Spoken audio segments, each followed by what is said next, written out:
Hello, friends. Welcome to This Day in Jack Benny. I'm John Henderson. This episode is from April 21st, 1946, Easter Sunday. The Easter holiday was enjoyed in the good old-fashioned way, much as it used to be before the war, in fact. This being 20 years before Star Trek, the USS Enterprise was the name of a Navy aircraft carrier. The U.S.S. Enterprise, obsolete in the jet and atomic age, heads meekly for the scrap heap. During the war, the Navy used dehydration technology for food preservation. A greater variety of food can now be shipped in this form. Only the water in them is removed to be replaced before cooking. For dehydration, every egg is examined. Our soldiers on the other side of the world will be provided with breakfast omelets made of this pure yolk powder. A year earlier, Jack Benny was made honorary admiral of the fictional Nebraska Navy. Jack Benny, an admiral? I know, Miss Livingston, but I saw it in the paper. He got the commission from Governor Griswold of Nebraska. Gee. This episode of Jack Benny was broadcast from another decommissioned aircraft carrier, the U.S.S. Saratoga, which was anchored in the San Francisco Bay. Come aboard America's aircraft carrier Saratoga. Look out across her wide deck alongside the queer-shaped funnel to a mass of snarling warplanes waiting to take off on maneuvers. The Saratoga was set to leave the bay in a week and a half on its journey to take part in a couple of atomic bomb tests. This is Bikini. It is here that the military and scientific personnel of Joint Task Force 1 will conduct the tests with the atomic bomb against an array of ships, as to secure graded ship damage ranging from maximum to minimum. Lashed to the decks of ships are samples of military supplies and equipment, airplanes, jeeps, trucks, and tanks, themselves targets on target ships. Animals were placed aboard some of the ships to substitute for military personnel. Preparations are now complete, and crews abandon their ships. 5, 4, 3, 2, 1, fire.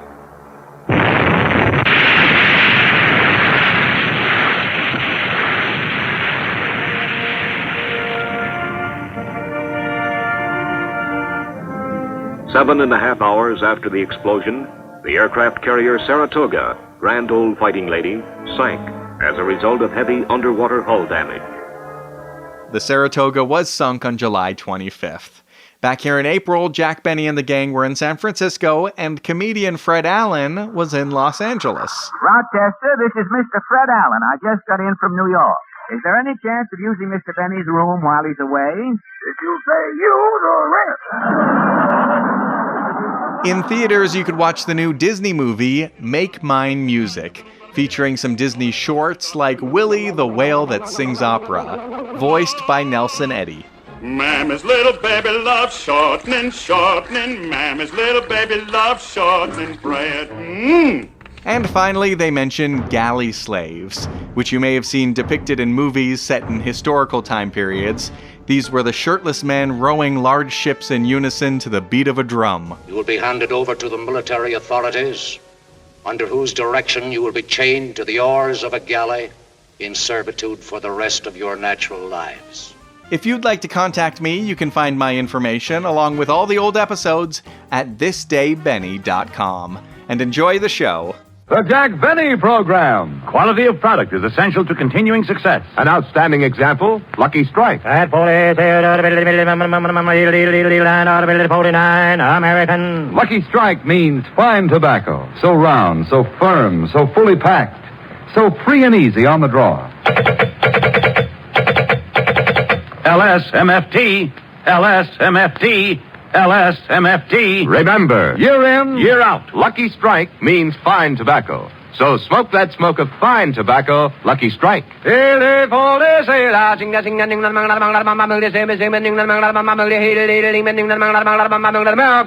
Lucky Strike means fine tobacco.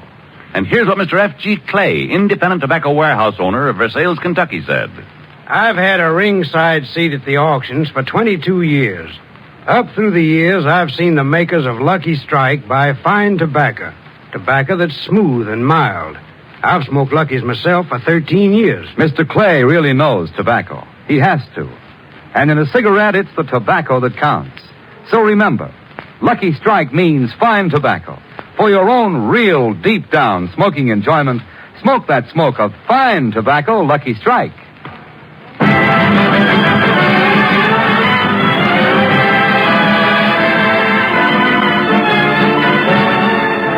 From the U.S.S. Saratoga, anchored in San Francisco Bay, the Lucky Strike program, starring Jack Benny, with Mary Livingston, Phil Harris, Rochester, Dennis Day, and yours truly, Don Wilson.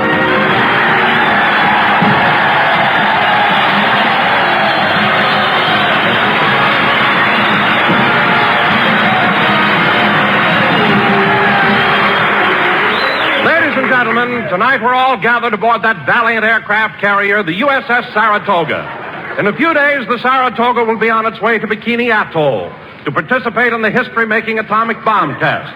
Tonight, it is our privilege to broadcast from aboard this great ship.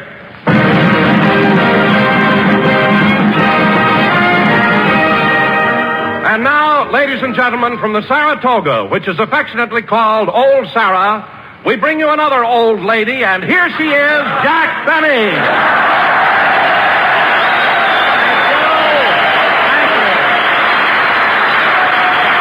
Thank you. Hello again, this is Jack Benny talking, and Don, I must say that on an occasion like this, you could have gotten a better introduction and one with more dignity. Well, what do you mean, Jack? Well, for instance, since this is a fighting ship, you could have said we bring you Jack Benny, that old fighter. Or, since this ship is manned by salty sailors, we bring you that old salt. Do you understand? Well, yes, Jack, I'll try it again. Ladies and gentlemen, since we're broadcasting from under the crow's nest, we bring you that old... Never mind! I was happier being an old lady. Anyway, Don, I want to tell you something, and I mean this seriously. I've been broadcasting for 15 years, and I've done programs from all over the world. But today, broadcasting from the Saratoga is the most thrilling experience I've ever had. Well, Jack, what about those broadcasts you did from New Caledonia and from Paris, France, and Cairo, Egypt? I'll admit they were exciting, Don, but here on the Saratoga, just before it leaves for the atom bomb test, just think of it. And now that I think of it, let's finish our program, eat those steaks, and get off of here as soon as possible. I mean, don't even wait for laughs, Don. Let's get off. Now, Jack, don't tell me you're afraid why this ship isn't leaving until next week. That's what they say, Don, but who knows when an admiral may decide to go fishing.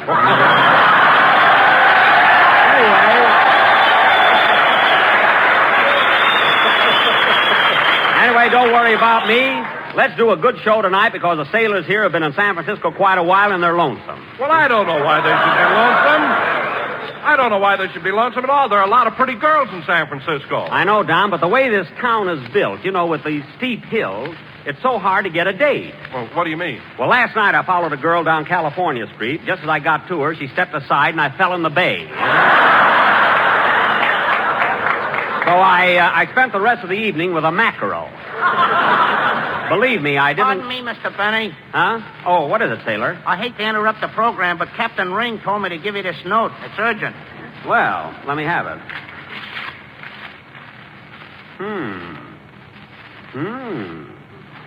My, this is serious. Oh, Don. Yes, Jack? Would you mind stepping a little more to the center? The ship is listing to port.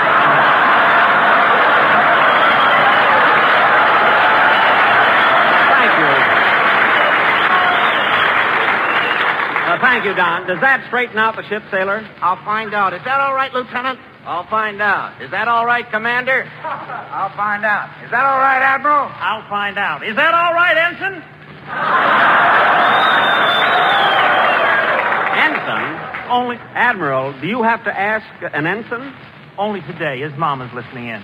Oh, I see.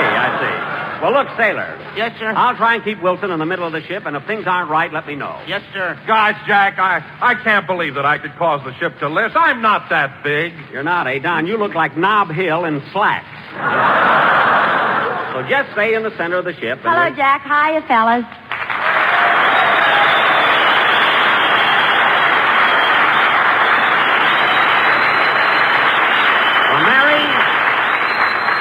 Mary, how do you like being aboard the U.S.S. Saratoga? Gee, it's thrilling, Jack. And this morning, Commander Entler showed me all around the ship. Gosh, it was interesting. You know, there are 1,000 men in the crew. Only 1,000? What do you mean only? 1,000 is a lot of men. To row a big ship like this?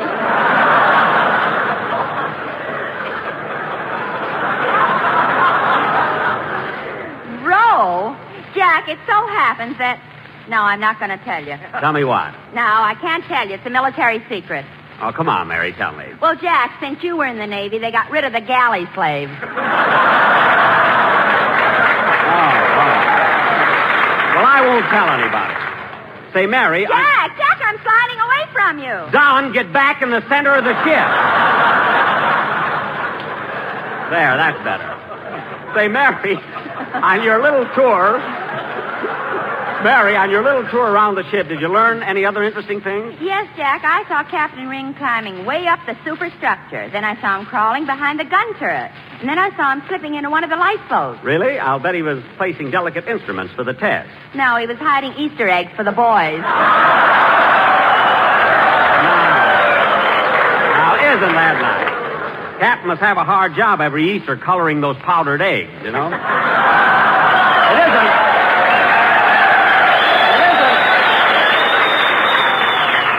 It isn't every captain that would... Say, Mr. Benny, did you hear about the... Oh, hello, Dennis. Hello.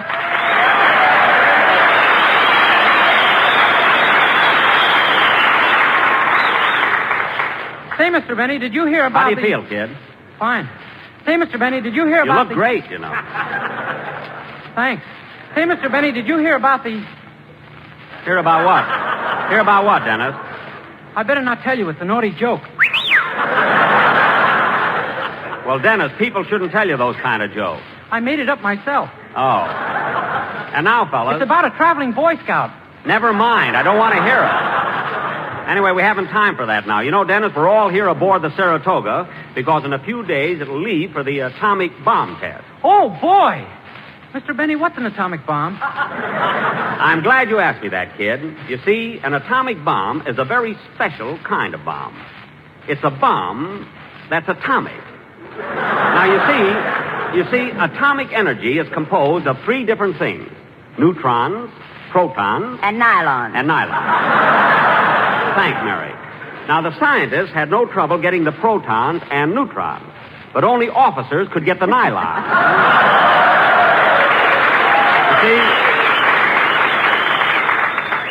You see, Dennis? Oh, Jack, what are you telling the kid all that stuff for? Leave him alone, Miss Livingston. He fascinates me.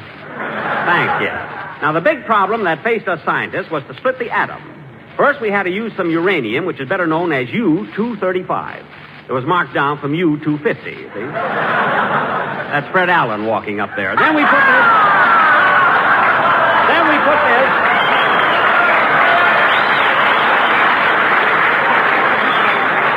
It's making a lot of noise on this ship, you see?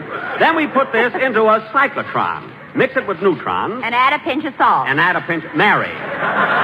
You use your recipe and I'll use mine. Anyway, Dennis, you mix the neutrons with the U-235, and then you treat all the elements with radar. Put them all together again, and you have the atomic bomb. Gee, and my mother says you're a dope.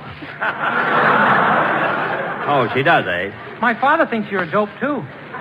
Oh, yeah? But I don't think you are. Well, thanks, kid. But they think I'm a dope.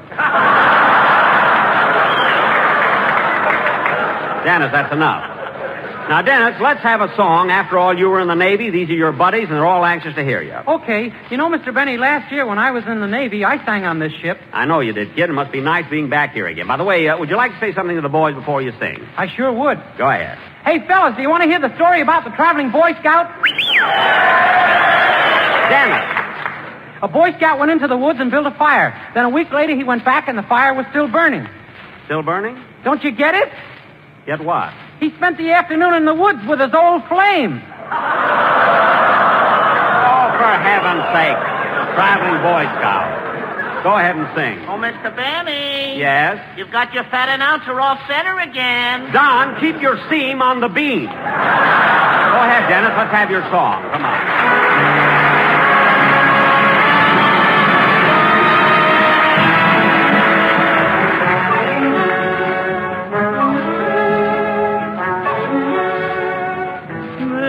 Lovely day will lengthen into evening. We'll sigh goodbye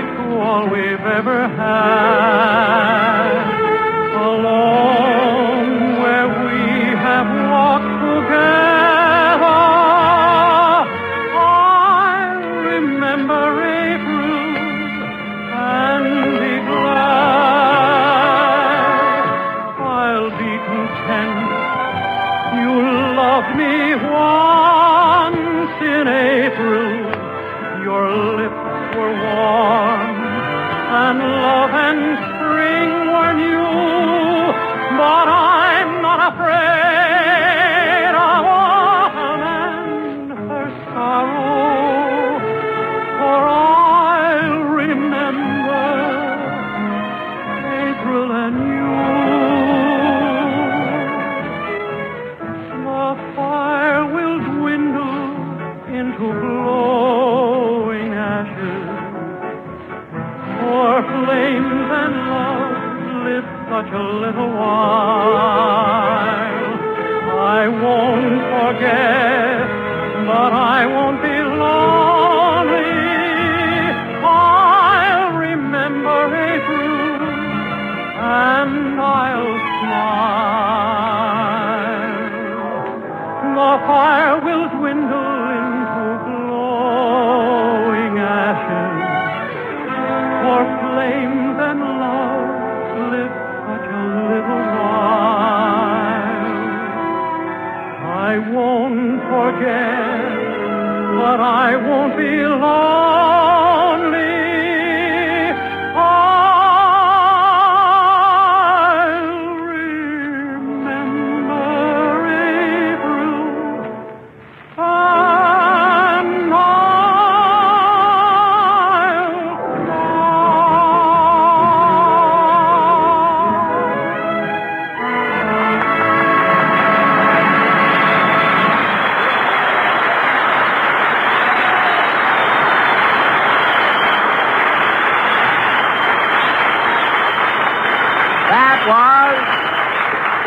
That was I Remember April, sung by Dennis Day and accompanied by Phil Harris, and as makes you wish you were on the Enterprise Orchestra. And now, fellas... Wait a minute, Jackson. Wait a minute. I heard that. Oh, hello, Phil. How are you, kid?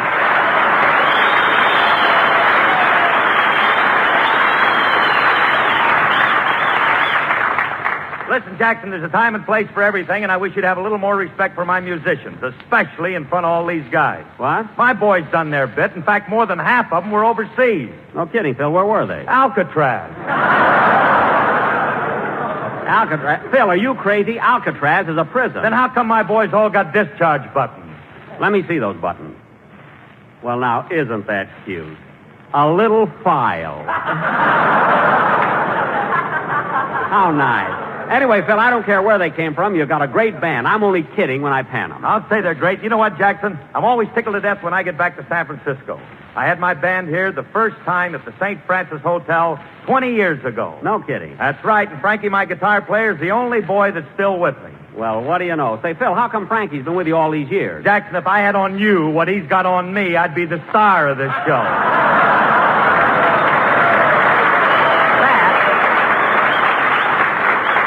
That I can believe. But listen, Phil, you won't be the star of this or any other show until you learn to come to rehearsal on time. What happened last night? Wasn't my fault, Jackson. It was so foggy I got lost. Oh, don't exaggerate, Phil. The fog doesn't get that thick. It doesn't, eh? During the war, they used to launch the victory ships from the top of the mark.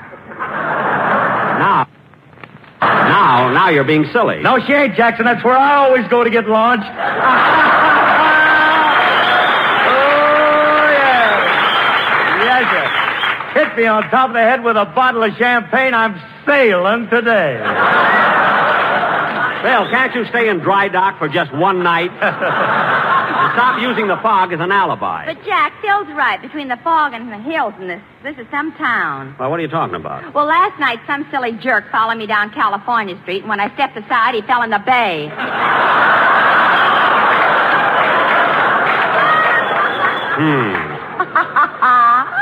What are you laughing at, Livy? 2 hours later, I saw him at the Bell Tavern dancing with a mackerel. That was my girl. And stop calling her a mackerel just because her eyes are on the side of her head. And now, fellows. Every time a dance lasted more than 3 minutes, he had to throw her back in the water. Mary, cut that out. And now, fellas. Oh, Mr. Benny, the water's coming through the porthole. Well, tell the Admiral to get the ship in the center of Don. It's easier that way. Anyway, Don, watch it. We don't want anything to happen to the ship before she goes out for the test. Say, Jack, when are they going to unload the Saratoga? You know, take all the equipment off. Mary, they're not taking anything off. This ship is going to the test fully equipped.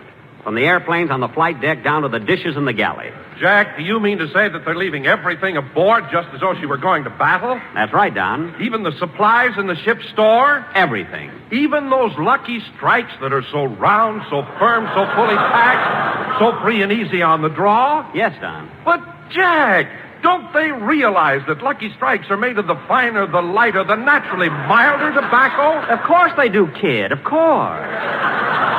Well, all I can say is, if it's in the interest of science, I'm sure those little Luckies will be glad to do their part. Good, Don. Good. Very good, Don. Very good. Don, you're a hero. Now, if you'll turn around, I'll give the seat of your pants a 21-gun salute. Oh, Phil, how about a band number? You all set? Yeah, say, Jackson, before I forget it, you want to go to the ball game with me tonight? No, thanks, Phil. I went over to Oakland and saw the game Friday night with Mary. And who do you think I saw there? Mary. She was with me. Now, guess again. Lefty O'Doul? No. Casey Stengel? No, you'll never guess, so I'll tell you. Remember the little guy who always sings?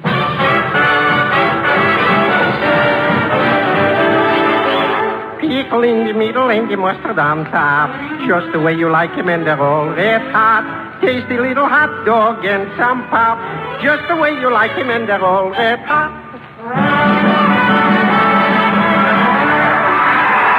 Hot roasted peanuts, a munchy, crunchy bag of lunchy. Get your hot roasted peanuts. No! Ice cream cones. Get your dreamy, rich, and creamy double-decker ice cream cones. No! Pickle in the middle with the mustard on top. Yes!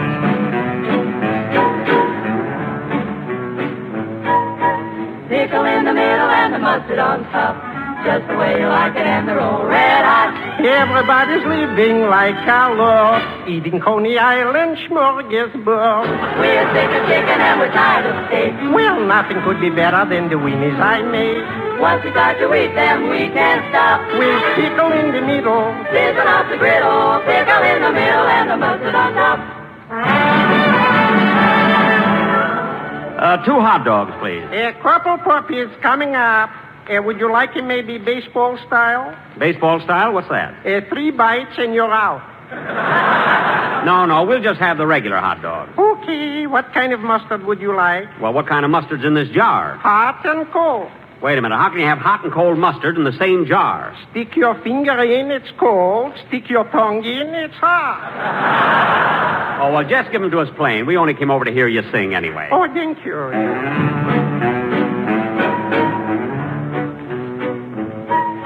Pickle in the middle and the mustard on top. Just the way you like him, and they're all red hot. Everyone that eats them wants a lot more. Better than a lobster 3 middle. I don't care for coffee because it goes through my head. I let Nelson Eddy keep his shortening bread.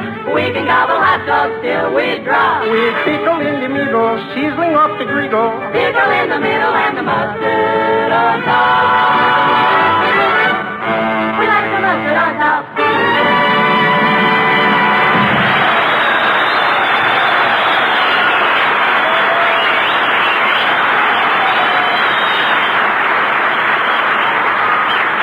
Yes, kids?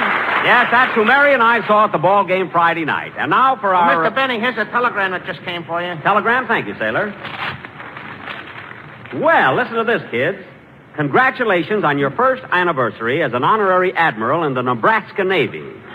Signed, Governor Griswold. Gee, I almost forgot about that. I remember it, Jack. You got the commission from the governor of Nebraska. Yeah, Jackson, I remember it, too. It was a year ago this week. Yes, sir. And boy, were you a ham. What are you talking about? You know what I'm talking about. Remember how you... Mary, it's over now, so let's forget it. Hey, pardon me, Mr. Benny, but this sounds interesting. If it's anything about Navy, the boys would like to hear it. Oh, it was nothing, sailor, nothing. Nothing? Come here, sailor. I'll tell you all about it. Mary, he doesn't have to sit on your lap. You use your recipe and I'll use mine. Here's what happened, fellas. You'll love this. Dollface.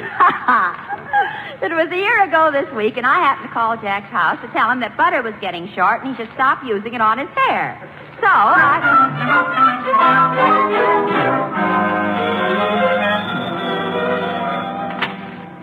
Hello, Mr. Mr. Benny's residence, star of stage, screen, and radio, and will be the center pole at May parties for 10 cents a turn. Hello, Rochester.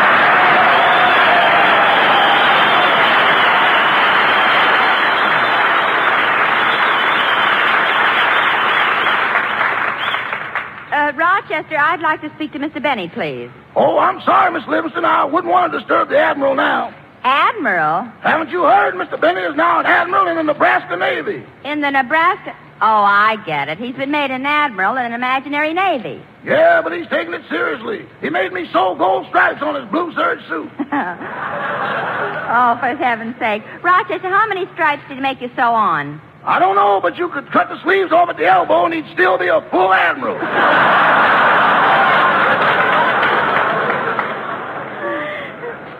You mean he really thinks it's on the level? Yeah, when the milkman came this morning, Mr. Benny looked at him and said, "What are you doing in summer uniform?" What did the milkman do? He turned to his horse and said, "Stop laughing, he hasn't paid last month's bill yet." Well, Rochester, tell Mr. Benny I called and then I'll see him later. Yes, ma'am. Goodbye. Goodbye. Doggone, ever since Nebraska made Mr. Benny an admiral, he's been upstairs working out fleet maneuvers. I better get him away from that bathtub before he messes up the whole room. Oh, Mr. Benny. Say, boss. Oh, Admiral. What? Oh, it's you, Rochester. Glad to have you aboard. What do you want? Your breakfast is getting cold down on the lower deck. What have we got for breakfast? The whites of 2 eggs. What happened to the yolks? Don't you remember? You scrambled them and stuck them on your cap. Oh, yeah. Well, I can't leave now. I'm about to engage the enemy. Now, watch. The enemy fleet is over here. Boss, don't splash the water on the bath mat. Quiet. Now, I swing my carriers around like this and bring my destroyers over to this side and encircle them. There you are, Rochester. Now, if you were the enemy and I had you surrounded like that, what would you do? I'd pull out the plug and ground every ship you got.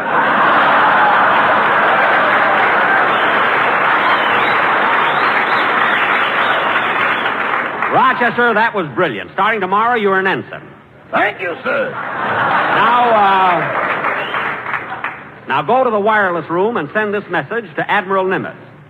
Dear Chester, bathtub maneuver successful. Sighted soap, sank sane. Signed John Paul Benny. Aye, aye, sir.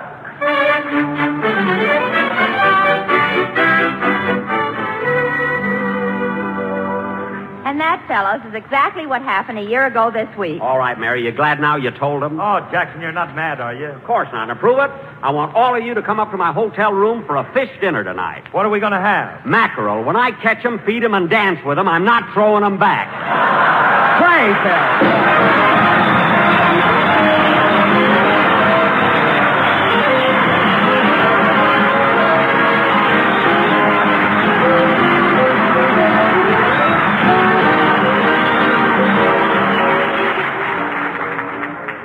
Ladies and gentlemen, I'd like to read a farewell message that was written by Captain M.S. Sheehy, the former chaplain of the U.S.S. Saratoga. It was written in behalf of all of the men who have had the privilege of serving aboard this ship. Here it is. Dear Sarah, this is a love letter because you have been the great love of thousands of us who have paced your flight deck and boasted of your proud record. 19 years ago, Sarah, with bands playing and admirals standing stiffly at attention, you were grandly launched upon your career. For most of those 19 years, you sailed a peaceful course. Then suddenly, out of that peace, came your courageous dash to Pearl Harbor, where you assumed your responsibility. Soon you were standing alone, the only American carrier between Tokyo and San Francisco. We'll never forget Guadalcanal, Bougainville, Rabaul, Nauru, and Tarawa. We'll never forget those 26 strikes on the Marshall Islands and your last engagement at Rendezvous with the kamikaze. You staggered, fought back, landed your combat air patrol. And the next day, 123 of your men were buried at sea off Iwo Jima. That was a black day, Sarah. But we, your boys, remember the other days as well. All your gay parties, the celebrations given for every 1,000th landing. The squadrons coming home like weary birds. The glory of dawn patrols. The long chow lines and the Sunday services.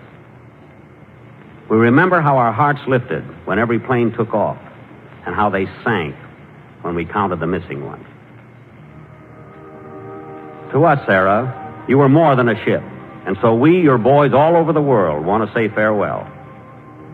You are going to perform your last service for your country. Perhaps that atom bomb will put you in Davy Jones's locker. But you won't be lonesome there. For the old Lex and the Wasp and the Hornet and the Yorktown and your little sister ship who died so gallantly, the Princeton, will be there to welcome you.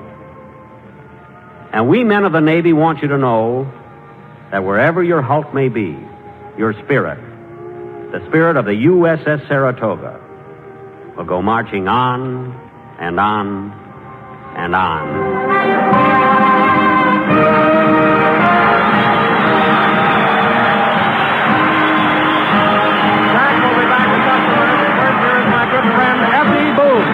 At 49,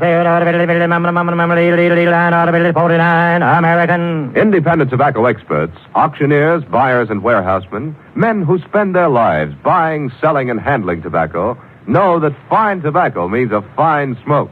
And remember this, Lucky Strike means fine tobacco. Year after year, these independent tobacco experts, present at the tobacco auctions, can see the makers of Lucky Strike consistently select and buy that fine, that light, that naturally mild tobacco. Yes, Lucky Strike means fine tobacco. And fine tobacco means more real, deep-down smoking enjoyment for you.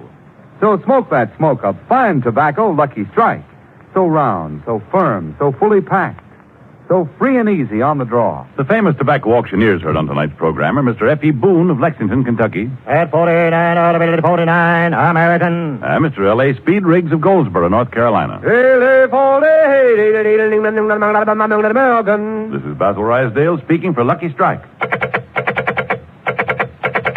LSMFT, LSMFT, LSMFT. It takes fine tobacco to make a fine cigarette. So smoke that smoke of fine tobacco, Lucky Strike. So round, so firm, so fully packed, so free and easy on the draw. Ladies and gentlemen, we want to thank Captain S.C. Ring, Commander D.M. Entler, Lieutenant W.B. McCarthy of the 12th Naval District, and all of the officers and men aboard the Saratoga for inviting us up here today for this special broadcast. It was a great privilege. Good night, everybody. This is NBC, the National Broadcasting Company.